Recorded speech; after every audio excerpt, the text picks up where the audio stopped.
కలియుగం అంటే కలిపురుషుని యొక్క ప్రభావం చాలా తీవ్రంగా ఉంటుంది. మరి ఎలా? మనం అందరం కలియుగంలోనే ఉన్నాం, కలియుగంలోనే ఉన్నాము, కలియుగంలోనే వెళ్ళిపోతాము. మరి ఇలా ప్రతిదానికి కలిపురుషుడు అంటే మనం ఏం చెయ్యలేమా? చెయ్యగలుగుతాం. మనం ఎప్పుడు అయితే మన మనసుని సంరక్షించుకుంటామో, ఒక చక్కని సంస్కారం ఇస్తామో, అప్పుడు చుట్టూ ఎంత ప్రభావం ఉన్నా మన మీదకి అది రాదు. మరి ఇలా చెయ్యాలి అంటే ఏం చెయ్యాలి? మన ఋషులు, మునులు, పురాణాలు మనకు అందించారు.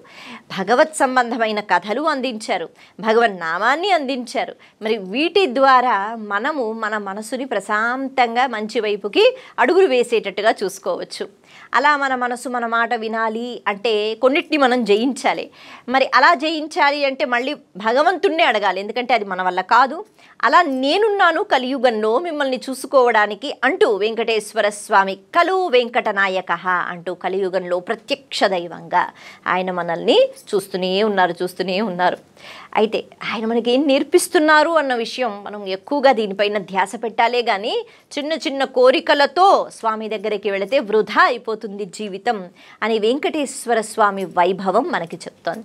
మరి ఈ వైభవంలో ఇంకా ముందుగా మనం మాట్లాడుకుంటే స్వామివారు వైకుంఠం నుంచి కదలడానికి ఒక కారణం అన్నది చూసుకున్నారు. భృగు మహర్షి వచ్చి వక్షస్థలం పైన తన్నిన తరువాత స్వామివారు శ్రీ మహావిష్ణువు చాలా వినయంగా లేచారట. ఇది అంటే మనం ఎందుకు చదువుకోవాలి? తెలిసిన కథే అయినా అంటే ఇలాంటి మాటల కోసమే చదువుకోవాలి.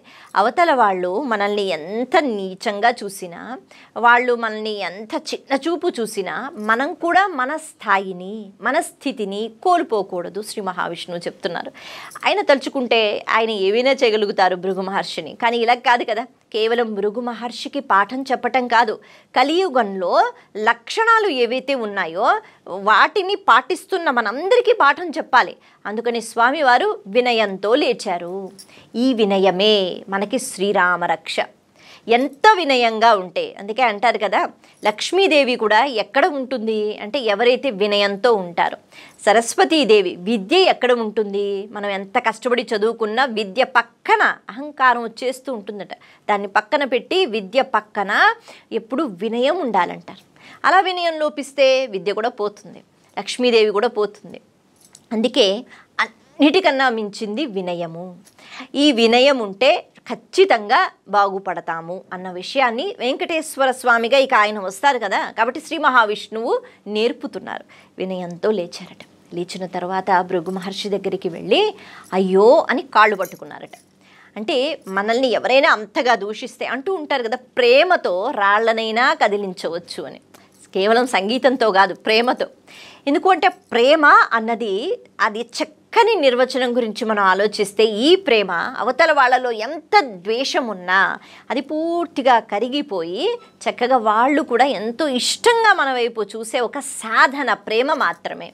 అందుకే కోపంతో, క్రోధంతో చేయలేని పనులు కేవలం ప్రేమతో చెయ్యవచ్చు అని కలియుగంలో ఇది మార్గం అని వెంకటేశ్వర స్వామిగా రాకముందే శ్రీ మహావిష్ణువు నేర్పిస్తున్నారు. ప్రేమగా వచ్చి కాళ్ళు పట్టుకుని అయ్యో ఈ కాళ్ళతోనా మీరు తన్నారు? ఇంత సున్నితంగా ఉన్నాయి కదా, మరి నా శరీరమో ఇది వజ్ర కవచం లాంటిది. ఎందుకంటే ఎంతోమంది రాక్షసుల్ని నేను అంతం చేశాను కదా, ఇది ముట్టుకుంటే ఎంత గట్టిగా ఉంటుందో తెలుసా? అంటే వజ్రం, దాన్ని కొయ్యాలంటే మళ్ళీ వజ్రమే కావాలంటారు కదా, చాలా గట్టిగా ఉంటుందంటారు. అలా ఇది వజ్రం లాంటిది. ఇది ఎంతోమంది రాక్షసులు పడిపోతే అలా కఠినంగా అయిపోయిన శరీరం, ఇది అంత చక్కగా మృదువుగా ఉండదు. ఇటువంటి ఈ శరీరాన్ని మీ పాదంతో మీరు ఎప్పుడైతే తన్నారో ఎంత నొప్పి వచ్చిందో ఆ పాదానికి. అయ్యో అంటూ స్వామివారు భృగు మహర్షి యొక్క పాదాలు ముట్టుకుంటూ, ఆ పాదాలు ఒత్తుతూ, ఇంకా చెప్పాలి అంటే లక్ష్మి గబగబా నీళ్లు తీసుకురా అని చెప్పి పళ్ళెల్లో పాదాలు పెట్టి పాదాలు కడిగి నెమ్మదిగా ఒత్తుతూ ఆ నీళ్లు తన శిరస్సు పైన వేసుకుని, అంటే శ్రీ మహావిష్ణువు శిరస్సు పైన వేసుకుంటున్నారు.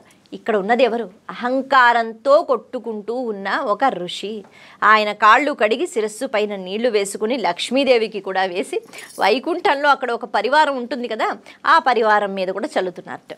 ఇదంతా చూసి భృగు మహర్షి ఆయన కోపం తగ్గిపోయింది. అంతే కదా, అవతల వాళ్ళని ఎంత ద్వేషించినా వాళ్ళు మరీ ఇంత వినయంగా ఉంటే మనం కూడా కొంచెం తగ్గిపోతాం. అలా ఆయన తగ్గిపోయి మురిసిపోతున్నట్టు, శ్రీ మహావిష్ణువు అంతటి వాడే నాకు పూజలు చేస్తున్నాడు అంటే నేను ఎక్కడున్నాను అనుకుంటున్నాడు. ఇప్పటికీ కూడా ఆయన అహంకారం తగ్గలేదు.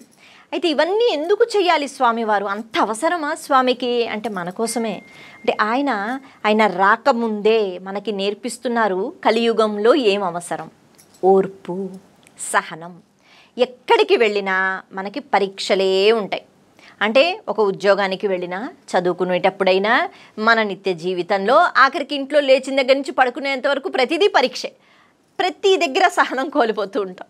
ఎవరు మనకి ఇష్టంగా ఉండేటట్టుగా మాట్లాడరు. అన్నీ వ్యతిరేక భావాలే. అయ్యో నాకు ఇది ఇష్టం అంటే ఎవరు పట్టించుకోరు. ఇది నిజం, ఇది వాస్తవం, ఇది కలియుగంలో జరుగుతూ ఉంటుంది.